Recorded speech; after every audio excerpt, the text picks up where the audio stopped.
Btcn सिङाव गोदानै थिसनथाइ होनाय Vcdc सेक्रेटारियाव 6 दान हमना बेथन बन्द जादों। Btcn सिङाव गामि गौथुम जौगाखां समिति एबा Vcdcनि गोदान थिसनथाइ मोननाय नेहाथारिफोरा थांनाय 6 दान हमना दान बान्था मोनाखै होननानै अजद लाबोदों।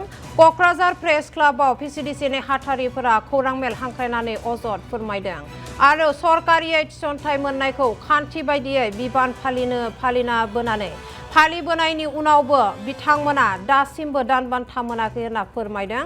गोलाव सान दान बान्था मोनैनि जाहोनाव बिथांमोना गोबां रांखान्थिनि जेंनायाव गोग्लैदों होनना मिथिहोदों। आसामनि गिबि मन्थ्रि डक्टर हिमन्त बिश्व शर्मा आरो Btcनि गाहाय मावफुं सोद्रोमा हाग्रामा महिलारखौ गोदानै थिसनथाइ मोननाय Vcdc सेक्रेटारिफोरनो बिथांमोननि दान बान्थाखौ थाबैनो होनांगौनि राहा लानो खावलायदों। जिहेतु जोंनि जबखौ Btc गभर्नमेन्टआसो होदों, जोंथ' पार्टिजों जेबो जोंहा सोमोन्दो गैया। Btc गभर्नमेन्टआसो जोंनो बे जबखौ होदों आरो जोङो बेखौ डाइरेक्टर अफ PNRD Btcनिफ्रायसो जोङो एपइन्टमेन्टखौ मोननो हादों। दा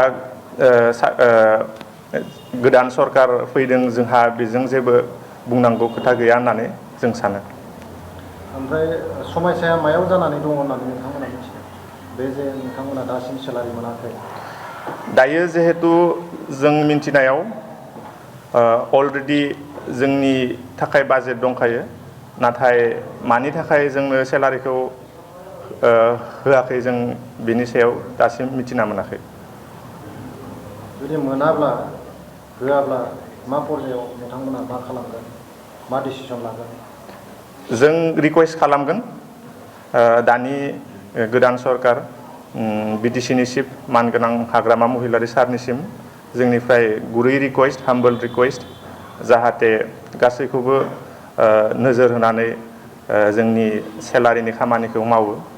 बेयो जोंनिफ्राय गुरै रिकुवेस्ट थागोन सारनिसिम। ससियेल मिडियानि गेजेरजों नुनो मोनदों जे जोंनि Vcdc सेक्रेटारि पस्टनि सोमोन्दै एसेम्ब्लियाव रायखांनायखौ, जेन बे रायखांनायफ्रा गासैबो पजिटिभ जायो।